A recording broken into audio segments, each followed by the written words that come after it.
Halo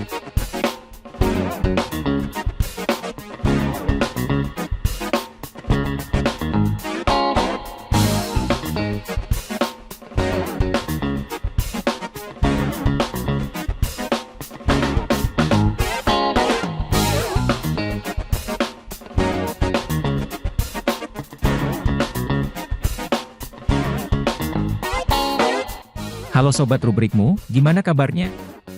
Semoga kalian beserta keluarga selalu dalam keadaan sehat walafiat, serta diberikan umur dan rezeki yang berkah. Pada kesempatan kali ini saya akan mengungkap seluruh alur cerita film yang berjudul Chop Shop 2021. Film ini disutradarai oleh Joe Carnahan dan dibintangi oleh Gerard Butler bersama Frank Grillo. Menceritakan tentang seorang pembunuh bayaran profesional, yang memburu targetnya hingga sampai masuk ke dalam penjara. Jadi, tidak perlu berlama-lama, berikut alur cerita filmnya.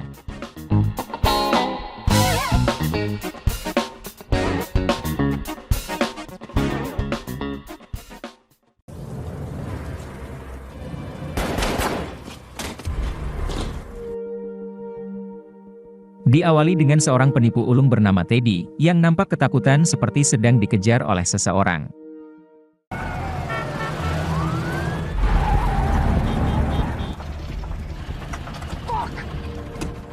Dan karena mobil yang ia kendarai mogok, Teddy pun kabur dengan berjalan kaki melewati perbatasan Nevada, dengan membawa satu tas uang. Di sisi lain, terlihat seorang sersan bernama Komen, memberikan hadiah pistol kepada anak buahnya bernama Valerie, yang berulang tahun pada hari itu.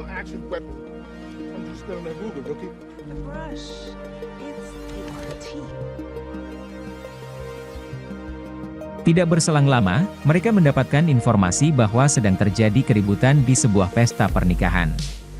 Yang kemudian, mereka pun langsung bergegas pergi ke sana.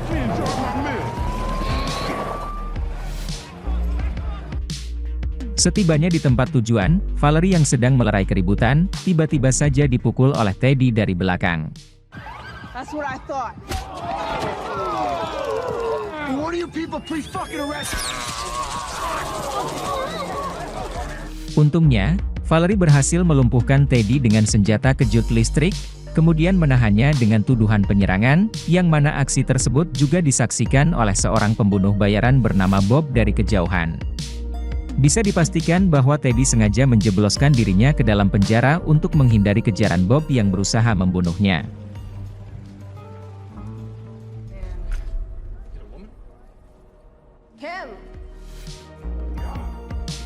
Setibanya di kantor polisi, ditemukan banyak uang beserta dokumen berharga di dalam tas yang Teddy bawa.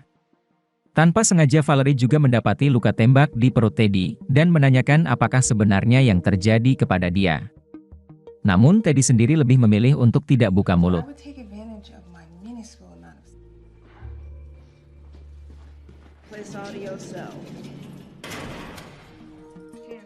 Di lain sisi, Komen mendapatkan info dari anak buahnya, bahwa ditemukan mobil dekat perbatasan Nevada dengan banyak lubang bekas peluru. Dan tiba-tiba muncul sebuah mobil yang menabrak mereka dengan kencang.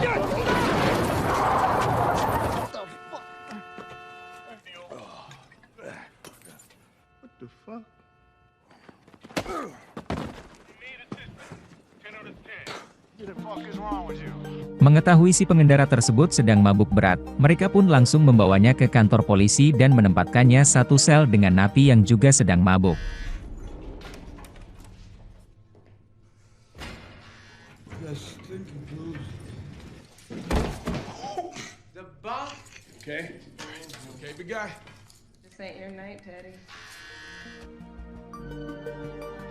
Ternyata, orang ini adalah Bob, yang pura-pura mabuk agar dimasukkan ke penjara. Mengetahui kalau Bob adalah seorang pembunuh bayaran yang sedang memburunya, Teddy lalu menawarkan kesepakatan kepadanya.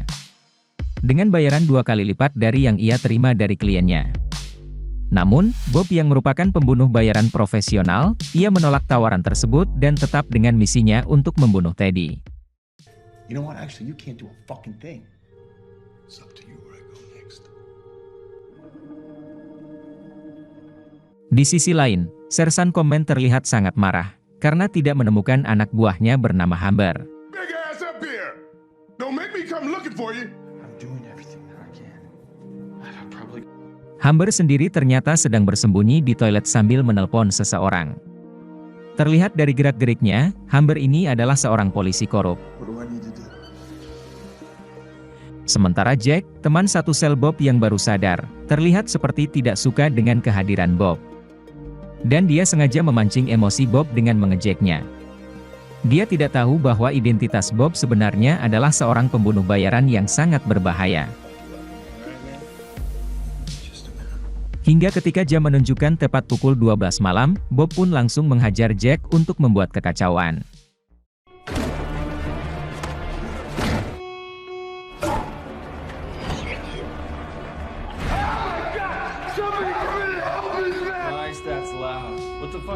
Mengetahui sedang terjadi kekacauan di dalam sel, Sersan Komen pun langsung memeriksanya. Namun tiba-tiba,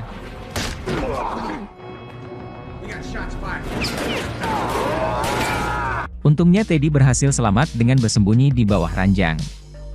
Dan ketika Bob ingin masuk ke tempat Teddy, Valerie muncul dengan todongan pistol. Drop and lower yourself as flat as a board to the floor for me. It's amazing I haven't blown your fucking head off. Akhirnya Bob berhasil diamankan dengan diborgol di jeruji besi. Sedangkan Sersan Komen dan juga Jack yang terluka langsung dibawa ke tempat perawatan.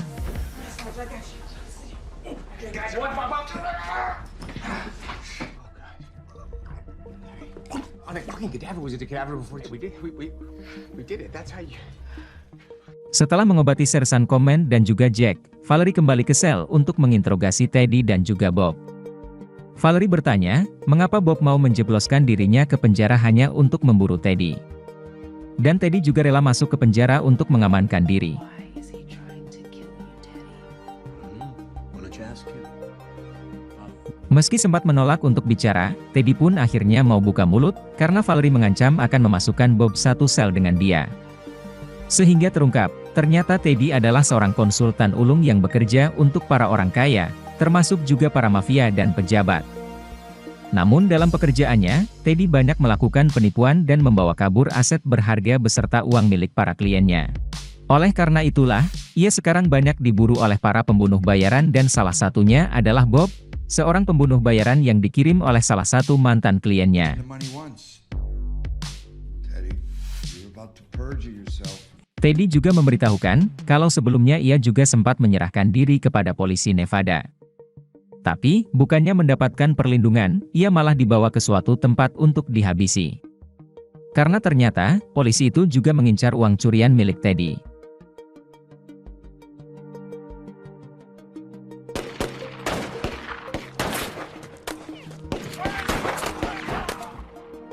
Namun saat Teddy akan dieksekusi FBI juga muncul, sehingga terjadilah baku tembak. Teddy yang tersudut, berhasil kabur dengan menggunakan mobil polisi. Hard charges get charged hard. Untuk membuktikan cerita Teddy tersebut, Valerie lalu menghubungi polisi perbatasan kenalannya yang bernama Sarah, untuk menyuruhnya memeriksa lokasi tempat terjadinya baku tembak.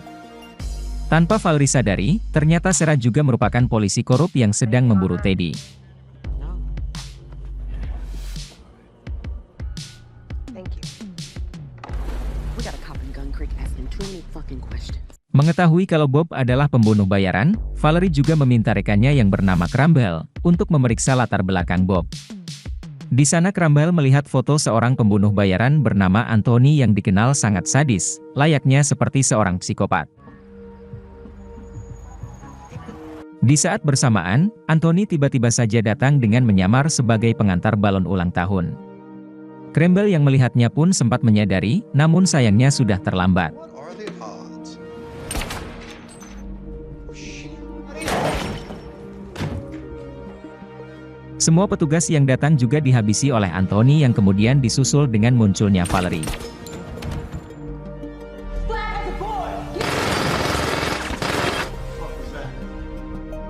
Valerie yang terkepung berhasil mengamankan dirinya dengan masuk ke dalam sel anti peluru. Namun sialnya, ia sempat tertembak tepat di perutnya.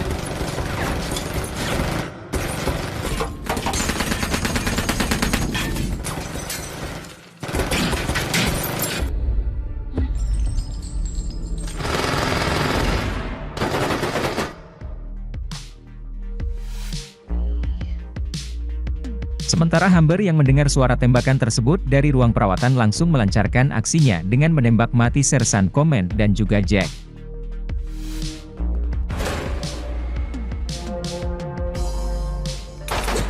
Sehingga bisa disimpulkan kalau Anthony dan Humber bekerja untuk orang yang sama, yaitu salah satu mafia mantan kliennya Teddy.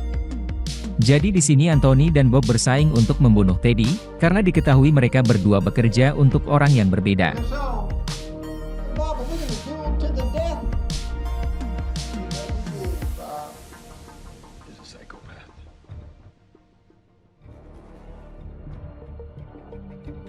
Humber berusaha membohongi Valerie dengan mengatakan kalau Anthony sudah pergi. Namun untungnya, Valerie sudah mengetahui akal-akalan Humber tersebut. We're getting in there!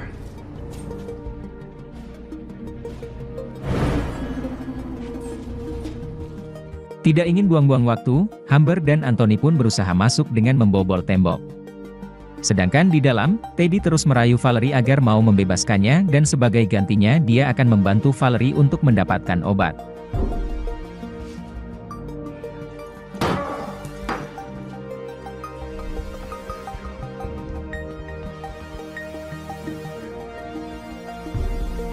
Karena tidak ada pilihan lagi, Valerie pun terpaksa menyetujui kesepakatan tersebut.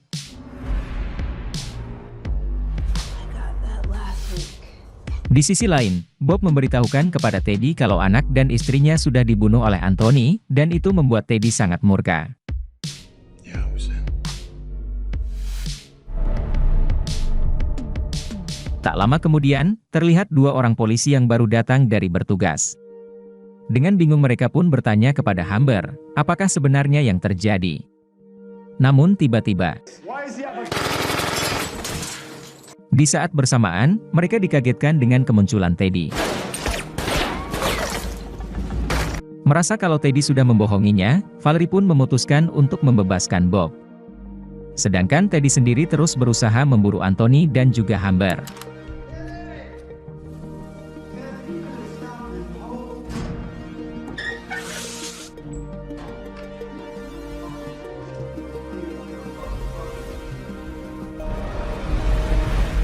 Humber yang sedang mencari tempat persembunyian, berhasil ditemukan oleh Bob.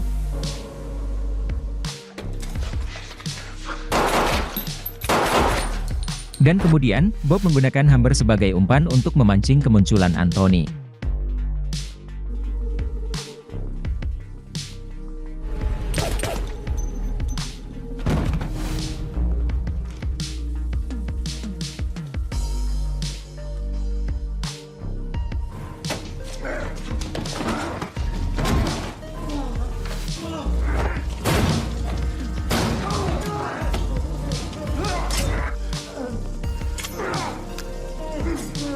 Namun ketika Bob ingin menghabisi Anthony, Teddy tiba-tiba saja muncul menembaknya.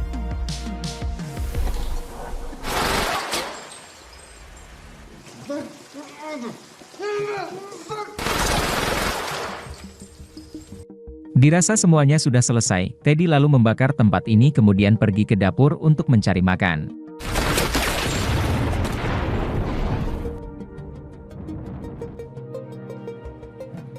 Namun ketika di sana, ia dikejutkan dengan Valerie yang sudah berada di belakangnya.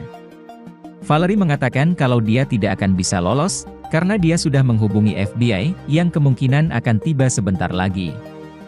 Namun Teddy yang mendengar itu tentu saja tidak tinggal diam.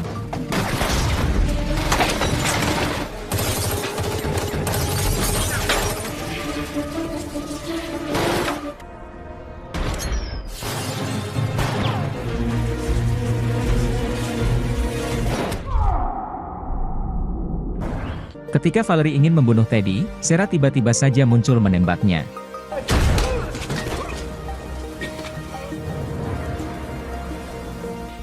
Untungnya ia diselamatkan oleh Bob yang ternyata masih hidup.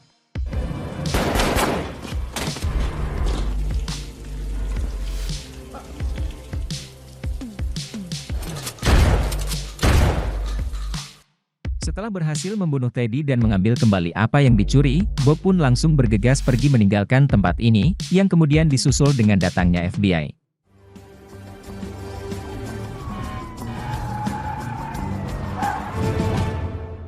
Di perjalanan Bob pun langsung menghubungi kliennya dan memberitahukan kalau dia sudah membunuh Teddy, dan dia juga berhasil mendapatkan apa yang dicuri. Setelah itu film pun tamat.